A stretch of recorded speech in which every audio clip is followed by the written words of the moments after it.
Thanks everyone for joining me with this is April with the Travel Collective. I've got several meetup groups. We're all focused on travel.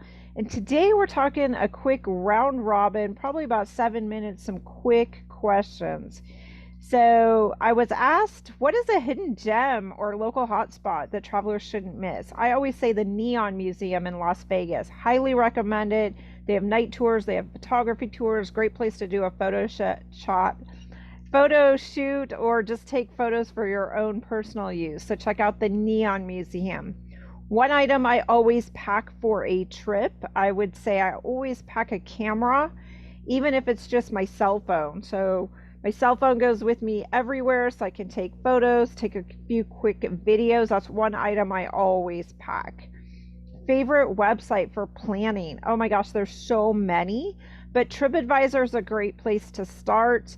I always advise to read through the reviews, make sure that they look legit, make sure that the person writing the reviews has posted more than one review, because a lot of hotels I am seeing they're putting a plaque right on the counter and you get a discount for leaving a review. Not cool, right?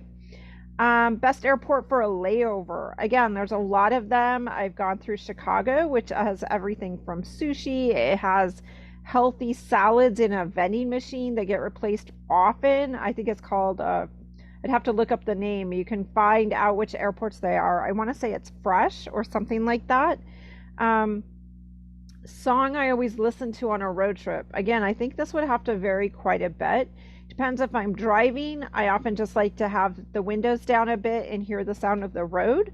Often don't like to, my visual and my audio thing. Otherwise, if I'm on a tour with other people, I often ask them for some suggestions. But 80s music is my jam. I'm most familiar with that, but that doesn't always mean it's a great road trip song. Travel mishap, unexpected challenge. I would have to say I was traveling once and we missed our connecting flight, which in a way was a good thing because the place we were supposed to stay, the rooms were kind of run down. It was in the middle of nowhere, this place that we needed to go for a band performance. Um, and there wasn't really any food. You were left with the buffet at the hotel, which had very few choices if you like to eat fresh, you like to eat salads.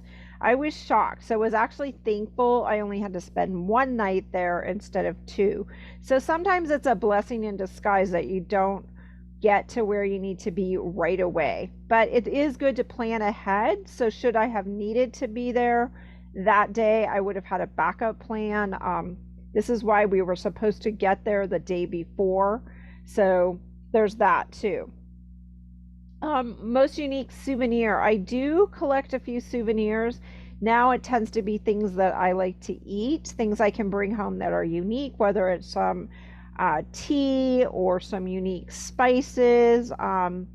Maybe it's a sauce. I live with someone that's crazy about all kinds of different hot sauces.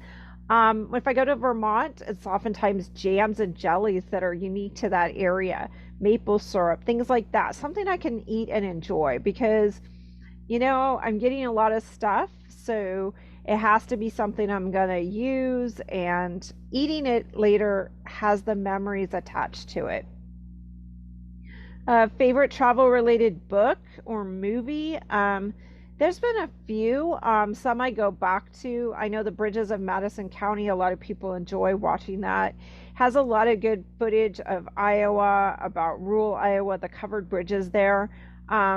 And my favorite covered bridges, though, often happen to be in New England, where the fall colors are most vibrant and beautiful. And there's just a lot more covered bridges. They have a lot more of the original covered bridges. I can't even tell you how many. They have a whole covered bridge map. You could spend days and weeks trying to get to all of these covered bridges.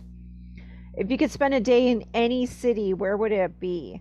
I would go back to London or Paris. Those are two cities I've been to. I can't speak for some of the others yet, but there's so much to do in either one of those cities. There's museums, there's just walking and enjoying walking through history. London is full of the old, the new. You know, you've got markets tucked under bridges, you've got pop-up things that are happening, and there's always something new happening in London, it seems like, paired with knowing that you might be walking past a place that holds a lot of history.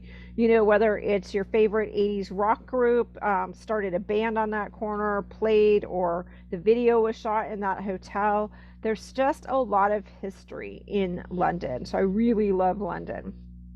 One thing I've packed for a trip that I've never actually used, that would have to be, I'll have to be honest, sometimes it's my tripod. I've packed my tripod and I don't always use it every time I take it. So that was a quick 7 minutes. I hope you guys will check back. We're going to do these often and we'll have some special guests on. My name is April. I'm at yourphototravelguide.com. I love New England, as you can see from the trees in the background. I help people figure out their own driving trips and tips, and I'd love to get on a free call with you. So check it out. Thanks, guys.